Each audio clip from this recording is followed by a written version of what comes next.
करूंगा। First of all मैं यहाँ पर आपको शुरू कर रहा हूँ इस चैप्टर को।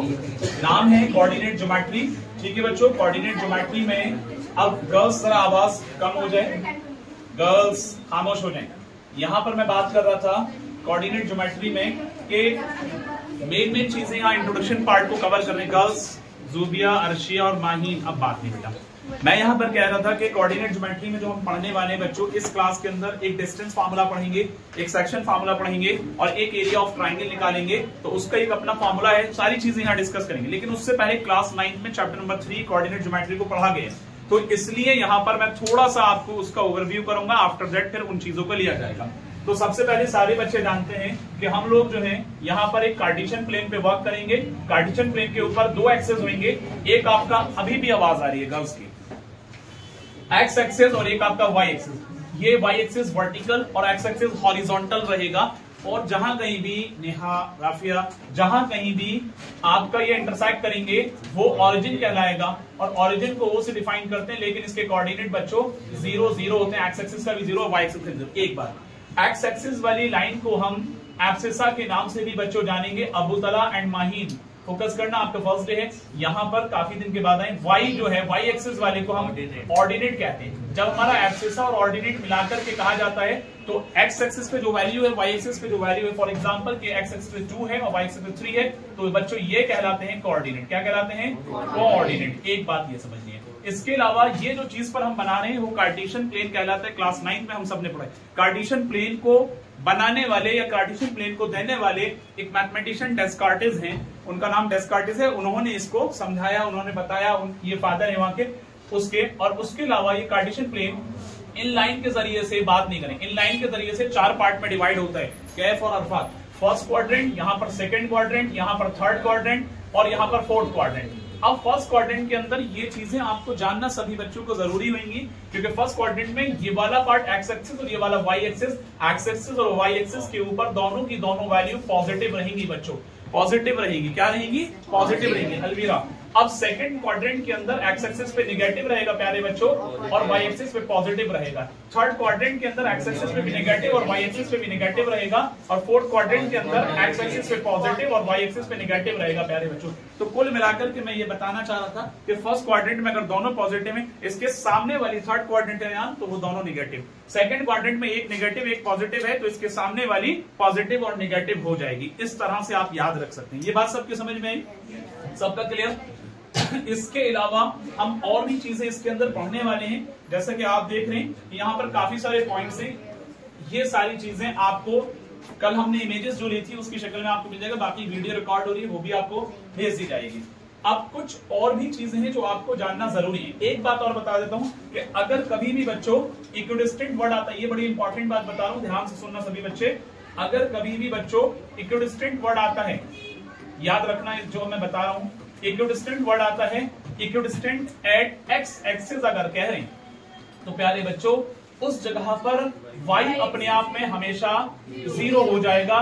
इसके कोऑर्डिनेट जो बनेंगे मेरे भाई x एक्सिस, यानी जो x की वैल्यू होगी और जो y की वैल्यू होगी 0। x डिनोट कर रहा है कि यहाँ पर x के ऊपर कोई ना कोई वैल्यू है। अगर इक्विडिस्टेंस के केस में, अगर ये भी इससे रिलेटेड सवाल करेंगे तो आपका अच्छे से क्लियर होगा। फिलहाल यहां सुने कि अगर इक्विडिस्टेंट के केस में एक्स एक्सिस पर जाता है तो x की वैल्यू x रहेगी, यानी जो भी वैल्यू है, लेकिन उसके रेफरेंस में, उसके अगेंस्ट में y की वैल्यू माइन कितना हो जाएगा? 0 हो जाएगा। इसी तरह से अगर इक्विडिस्टेंट जाता है बच्चों एट y एक्सिस, और अगर y एक्सिस रहेगा बच्चों तो वहां पर x की जगह पर 0 और y की जगह पर मैंने यहाँ y से इंडिकेट किया है कि कुछ ना कुछ यहाँ पर वैल्यू रहेगी। Getting my point? सबका क्लियर है?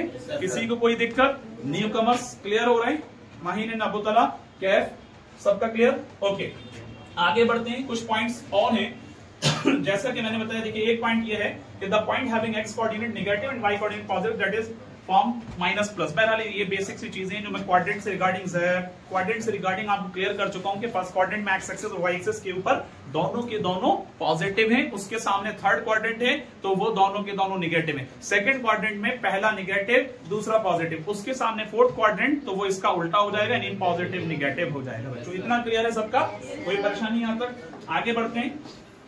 इसके बाद ये सारी चीजें हमने जो अभी बताई तो ये इस तरह से आपको फिगर नजर आ रहे हैं। आपको देख पा रहे हैं कि एक्स एक्सिस और वाई एक्सिस को प्रॉपर्ली यहाँ पर फिगर में बताया गया है। ये आपका वाई एक्सिस, ये आपका एक्स एक्सिस है। ये फर्स्ट कोऑर्डिनेट में ये रहता है, सेकंड कोऑर्डिनेट में ये रहता है, थर्ड कोऑर्डिनेट में ये रहता है और फोर्थ कोऑर्डिनेट में ये। जो चीजें मैंने अभी डिस्कस की वो फिगर के जरिए से आपको क्लियर हो रही है। ठीक है, अब इसके बाद बच्चों हम जो पढ़ने वाले हैं डिस्टेंस फार्मूला को पढ़ेंगे, लेकिन एक पॉइंट और क्लियर कर दें। यहाँ पर वो इक्विडिस्टेंस वाली बात मैंने कह दी। अब यहाँ पर क्लास 10 स्टैंडर्ड का लेवल का जो चीजें आ रही हैं उसको आप देखेंगे। सबसे पहले हम पढ़ेंगे बच्चों डिस्टेंस फार्मूला। क्या पढ़ेंगे? डिस्टेंस फार्मूला पढ़ेंगे। अब जो डिस्टेंस फार्मूला है इसके लिए मैं बहुत बेसिक एक बड़ी इंपॉर्टेंट चीज बताऊंगा, मैंने कल भी बताई थी। नॉर्मली डिस्टेंस फार्मूला का क्या है प्यारे बच्चों? फॉर एग्जांपल कि P के कोऑर्डिनेट x1 और y1 है। x1 और y1 का मतलब है माहिर, जूबिया, अर्शिया और वर्दा आज गायब है। x1 और y1 का मतलब है कि यहाँ पर कोई वैल्यू है जो x1 है, यहाँ कोई वैल्यू है जो कि y1 है। लेकिन q के पॉइंट्स कोऑर्डिनेट जो हैं या x2 और y2 हैं, तो यहाँ जो वैल्यू होगी वो x2 में आएगी और यहाँ जो वैल्यू होगी बच्चों वो y2 में आएगी। ठीक है हर्ष, क्लियर हो रहा है बेटा? अब यहाँ जो मैं कह रहा हूं कि आपको ये याद रखने के पहले ब्रैकेट में सॉरी, पहले ब्रैकेट में किसी के भी कोऑर्डिनेट जो रहेंगे वो 1 वाले रहेंगे x और y में, दूसरे ब्रैकेट में 2 वाले रहेंगे x और y के रेफरेंस में। एक बात। दूसरी बात, फॉर्मूला कहता है कि PQ का डिस्टेंस अगर निकालना है तो आपको लगाना है under root x2 minus x1 का whole square plus y2 minus y1 का होल स्क्वायर। That's all. लेकिन बच्चे जब इस सवाल को करते हैं तो अक्सर कंफ्यूजन रहता है। मैं एक एग्जांपल यहां पर रखूंगा आपके लिए, सभी लोग देखेंगे। P की वैल्यू मैंने मान ली प्यारे बच्चों 5,2 और मैंने Q की वैल्यू यानी Q के कोऑर्डिनेट मैंने यहां पर मान लिए बच्चों फॉर एग्जांपल 9,3, ऐसे समझ लो। तो अब आप जरा ध्यान से देखें, according to the question systematic way में अगर देखें फाइजम आ गया तो यहाँ पर x1 y1 और यहाँ पर x2 y2 होगा। जब ये सुन रहे तो ये x1 y1 और ये x2 y2 होगा बच्चों। लेकिन मैं आपको जो कॉन्सेप्ट बता रहा हूं, अब तो प्रेजेंट है बेटा, मेंटली प्रेजेंट है ना? ओके, थोड़ा आगे बैठते, आप इतना पीछे बैठे, लेकिन कोई दिक्कत नहीं है। आवाज मेरी वहां भी आ रही होगी, बोर्ड काफी ऊंचा है, दिख रहा होगा। मैं यहाँ पर अगर इसका डिस्टेंस फार्मूला लगाता हूं प्यारे बच्चों, मैं एक कॉन्सेप्ट बताना चाह रहा हूं। अगर मैं फार्मूले को देखूंगा रफा x2 कौन सा है तो बच्चा यहाँ पर कंफ्यूज है। या तो इसका तरीका है ऐसे लिख लो ये x1 है, ऐसे नीचे लिख लो ये y1 है, x2 है, y2, तब फिर आप इसमें देख करके आराम से लगा दो। वरना मैं जो अब बता रहा हूं उसको सुनो।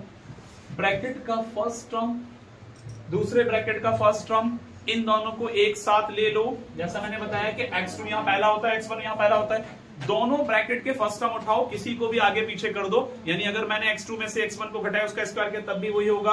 अगर मैंने x1 में से x2 को घटाया बच्चों उसका स्क्वायर किया तब भी आंसर वही आएगा। तो इसके आंसर पे कोई फर्क नहीं पड़ेगा। एग्जामिनर भी आपको नहीं डांटेंगे, मार्क्स नहीं काटेंगे, आपका आंसर में एक्यूरेसी आएगी। बस इतना याद रखना है प्यारे बच्चों कि ब्रैकेट का फर्स्ट टर्म ये वाला और ये वाला, ये हमेशा पहले घटाएं। मैं 5 में से 9 घटाऊं या 9 में से 5 घटाऊं, सिस्टमेटिक वे में अगर देखेंगे तो x1 ये है, x2 ये, घटाना चाहिए 9 माइनस 5, लेकिन मैं घटा रहा हूं प्यारे बच्चों 5 माइनस 9।